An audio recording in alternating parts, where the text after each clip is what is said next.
Hello আমার সুপ্রিয় দর্শকগণ, আপনাদের প্রত্যেক সুপ্রিয় দর্শকদেরকে আমি স্বাগত জানাই আমি আমার লাইভে। আমি আমার ফেসবুক পেজ এবং ইনস্টাগ্রাম এবং আমার ইউটিউব চ্যানেল মারফত বিগত 27 এপ্রিলে যে এই যে নদীর এই ঘাটেই এখানে আপনাদেরকে আমি অনেকটা ভিডিও তৈরি করে বলেছিলাম বা লাইভ ভিডিও করেছিলাম যে আমাদের এতদ অঞ্চলে গঙ্গানগর অঞ্চলের যে কনিক বর্মন এর ছেলে যে অনুমানিক 16 বছরের হবে বিনীত বর্মন এখানে 3 বন্ধু না 4 বন্ধু ওরা এসে এখানে স্নান করতে এসে এখানে ডুবে গিয়েছিল।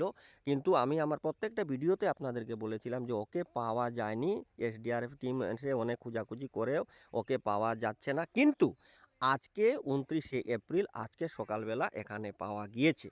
তো সুপ্রিয় দর্শকগণ, আমার ভিডিও তৈরি করার আসল উদ্দেশ্যটাই হলো আপনাদের প্রত্যেক সুপ্রিয় দর্শকরা অবশ্যই জানার জন্য আগ্রহী ছিলেন যে এই যে আমি যে আপনাদেরকে দেখালাম যে ওকে পাওয়া যাচ্ছে না তো ওকে কি পাওয়া গেল কি গেল না। তবে আজকেই পাওয়া গেছে। তবে এই যে দেখছেন এখানে এই যে জায়গাটায় ডুবেছিল সে এখানে এসেছিল 3-4 জন ওরা স্নান করতে এসে এখান থেকে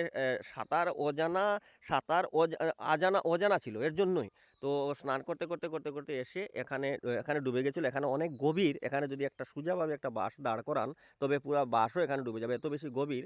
আর এখানে ডুবে গিয়েছিল বিগত 27 এপ্রিল ডুবেছিল দুপুর 1টার সময়। কিন্তু আজ 29শে এপ্রিল আজকে পাওয়া গেল। আজকে মঙ্গলবার, আজকেই পাওয়া গেল।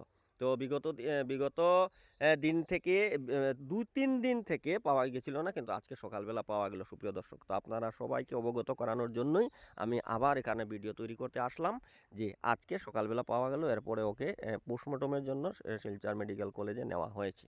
তো এখন বর্তমানে এখানে পাওয়া গিয়েছে। তো সুপ্রিয় দর্শক, আপনারা সবাই ভালো থাকবেন, সুস্থ থাকবেন। নমস্কার, জয় হিন্দ।